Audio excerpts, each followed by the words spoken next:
Hi, I'm back again in my studio. It's the 18th of April. Nice to see you again. When I was a kid, we used to talk about our instruments as axes. I just wanted to show you my best axe. No, this is not my best axe. This is actually a battle axe. It hangs in my entrance hall in case somebody comes to the door that shouldn't have come to the door. But I like it because it has a little lion on it. Yeah, I like stuff like that. I mean, this is just more or less confection for more or less more film than anything else. I bought it in Rottendorf ob der Tauber, not far from here. But there were, during the 30 Years' War, battles that took place there. There's the famous Stiefeltrunk, or where the mayor of Rothenburg had to drink a whole stiefel full of beer. I think it was 3 liters in one gulp without stopping to save Wallenstein, who was leading the army of the Catholics against Gustav Adolf of Sweden, who was leading the Protestants. And if the guy, he said, well, if I can drink this beer in 3 gulps, or 1 gulp, without putting it down, then we won't take all your, it's called German Schleif, we won't schleif your city.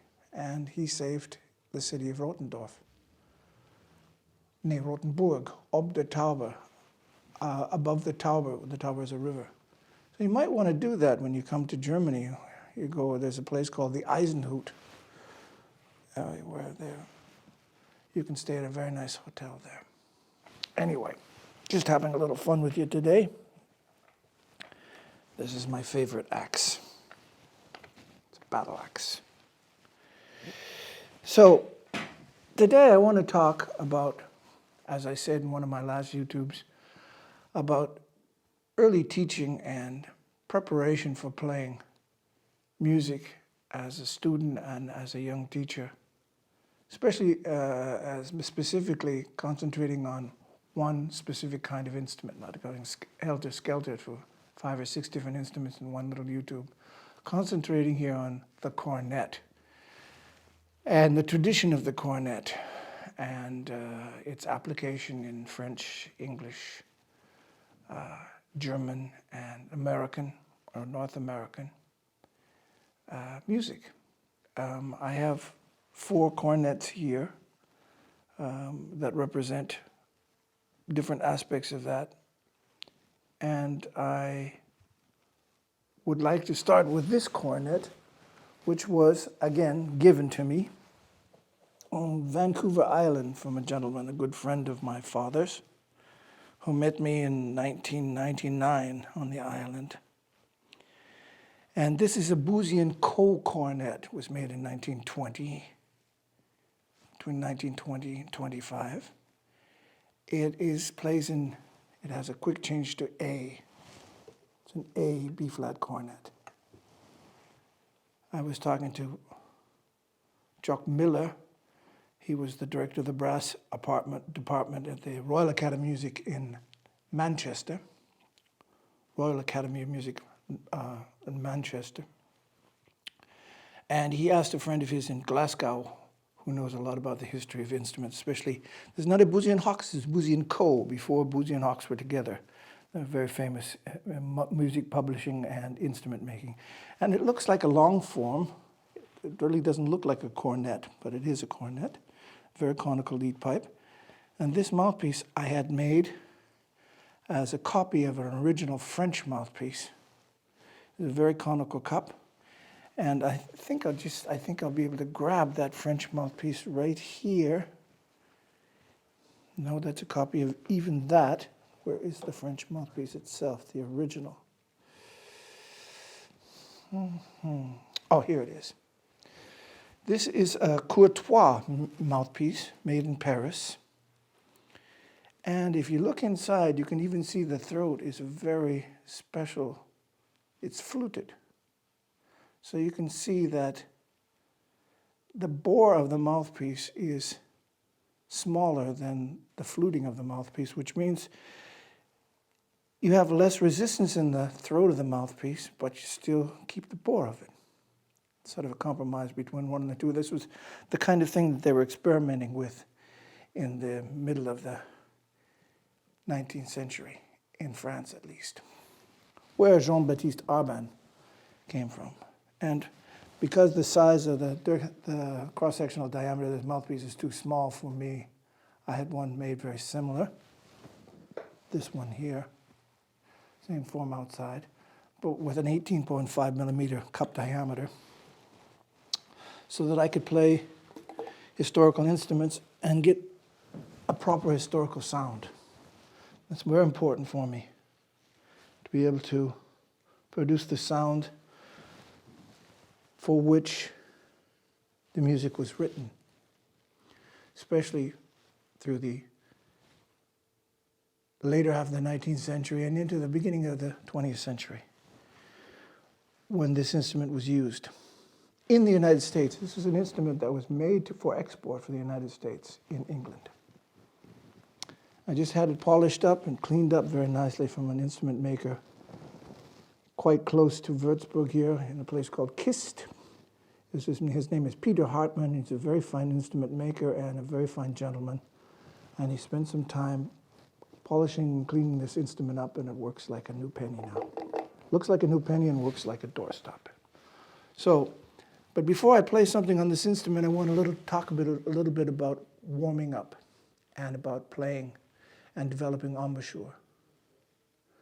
Now, many people have too long a warm-up routine so that they get tired when they're warming up.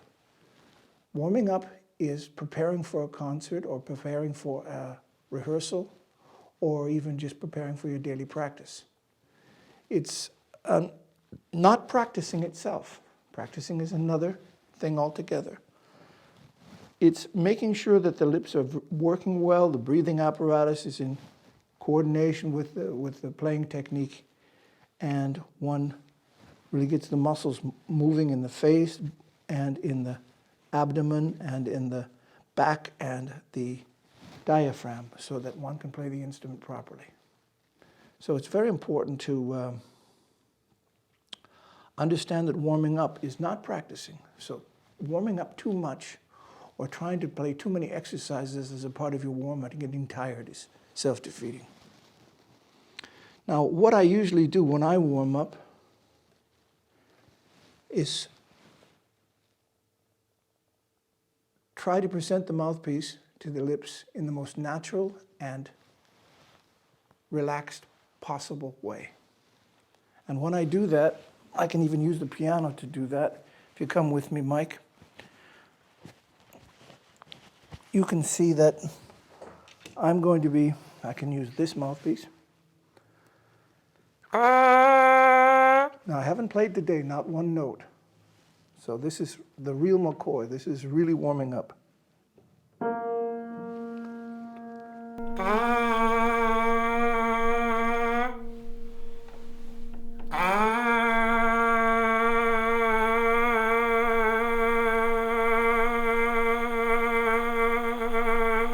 Now you can hear how the vibration fluctuates. You can hear how the muscles are not relaxed enough so that the air flows in a very laminar way, very gentle and consistent way. And the best way to do that is to breathe deep enough so that you don't have to push in here, you just release air. Basically, releasing air is the key to playing the trumpet or cornet or any brass instrument properly. You don't force air into the pipe of an organ. You build up the bellows to an amount of air so that you just release the air into the pipe of the organ, and then the sound is very stable. If you have to force the air into the bellows or from the bellows into the pipe, then there will always be a certain amount of turbulence in the air. And this will cause turbulence in the sound and an inconsistent sound.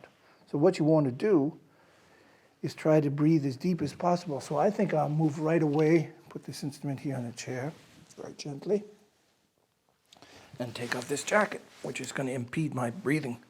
And you're going to be able to see much better what I'm talking about when I talk about breathing in. You can't release any air that you haven't breathed in the very beginning. So what's important when you breathe in is to move your elbows forward, ever so consistently. Not like this, not like this, just naturally and forward.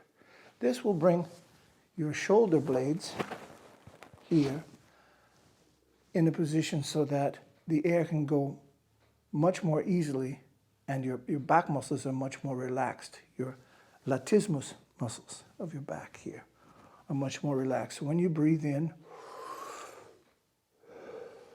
see, your lungs are not here. The whole part of your chest cavity, extending down to your diaphragm. And it's very important that you have your diaphragm go down when you breathe in, of course, because the air is filling into your lungs. If you breathe like this, you don't have any control, and everything here is too soft and too uncontrolled. There's no tension. But if you start by first setting the abdomen and setting the stomach muscles in a certain position, and then breathing down into it by bringing the air in through all of your lungs, starting at the bottom and going up to the top, and move the elbows forward as if you were a swimmer and going to jump into a pool. And as you dive in, you're breathing in, and then you go into the pool and swim underwater, and then you come up and continue in your race. That's the way most people do it in an Olympic swimming pool when they're in competition. They breathe in as they jump into the water. They have enough air to stay under the water until they come up and then start their normal stroke. So now we don't want to over-exaggerate this movement forward, but it should be comfortable enough so that when you take the instrument to your lips, you only need to release the air.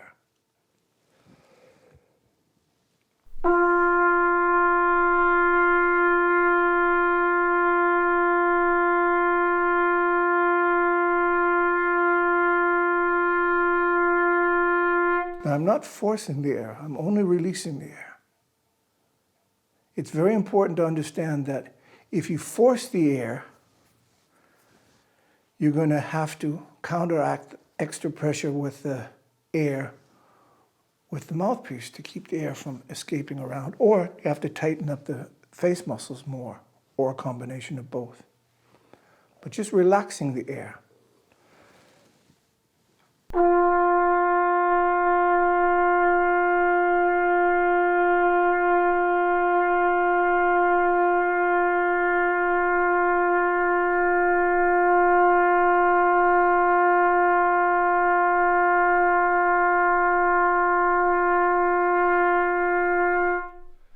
Of course, until the air is all gone.